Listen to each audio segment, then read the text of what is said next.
Dernière intervention sur le sujet.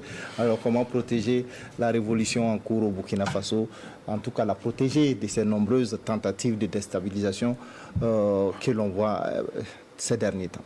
Je réponds à la question, mais en commençant par là où le doyen Ladambega terminait et dont vous avez renchéri. Ça met fin au doute des personnes de bonne foi. Il faut le préciser. Il y a des personnes de mauvaise foi que moi j'ai entendu déjà qui disent oui des témoignages mais on en a déjà vu. Et puis quoi?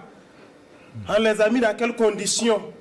Vous voyez, exactement comme ceux qui avaient dit nos drones là sont des jeux vidéo, comme ceux qui avaient dit que les images du capitaine Ibrahim Traoré donnant son sang, ce sont des images d'il y a quelques années. Les personnes de mauvaise foi, et ils sont dans l'administration.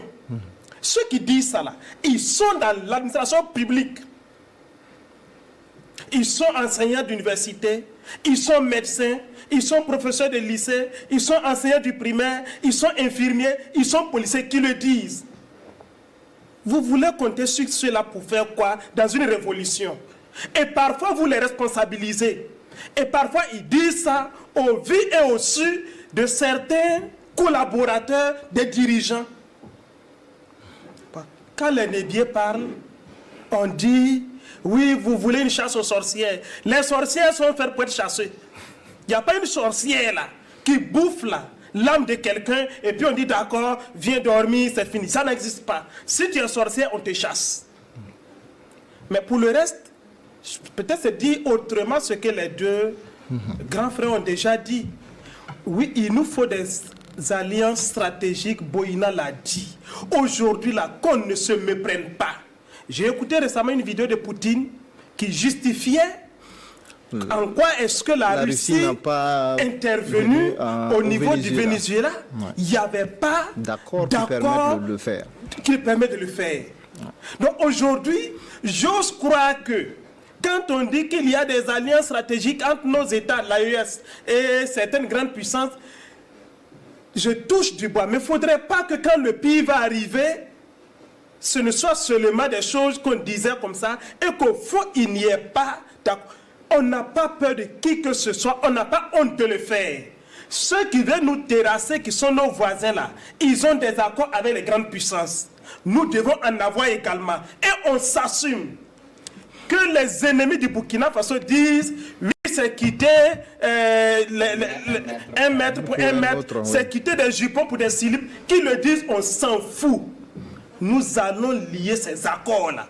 Ceux qui le disent là, c'est parce qu'ils savent qu'en liant ces accords, ça va empêcher qu'ils soient en intelligence avec les grandes puissances mafias de terrasser notre régime. Ils disent cela pour que nous soyons dans un complexe, nous laisser qu'on soit perméable et que eux, ils aboutissent à leur projet machiavélique. Et ils le disent il y a 2 ans, il y a 3 ans.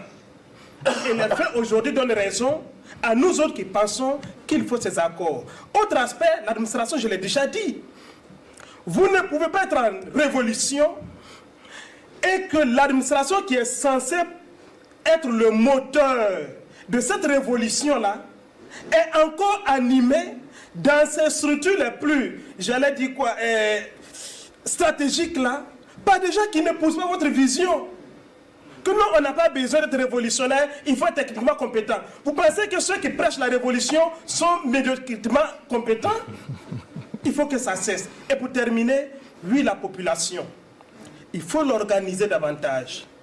Mieux l'organiser passe par, encore une fois, comme ils l'ont dit, des structures assez claires pour la RPP qui conscientisent de telle sorte que, nous l'avons toujours dit, ils doivent essayer, ils peuvent essayer, ils peuvent tenter, mais quand ils tentent, qu'ils trouvent en face du répondant.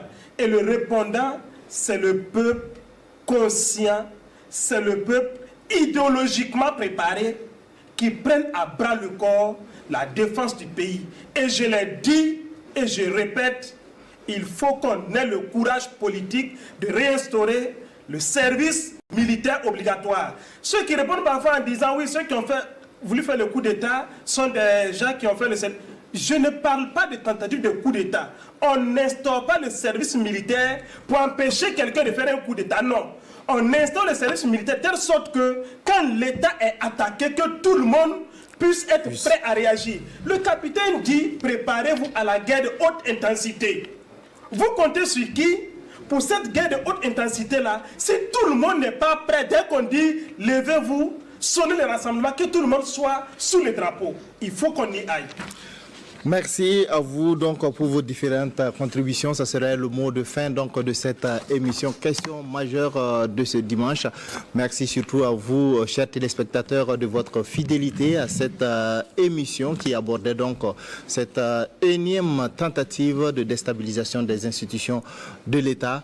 Merci de rester donc en compagnie de la RTB. On se retrouve très prochainement pour un autre numéro des Questions majeures. Bonsoir.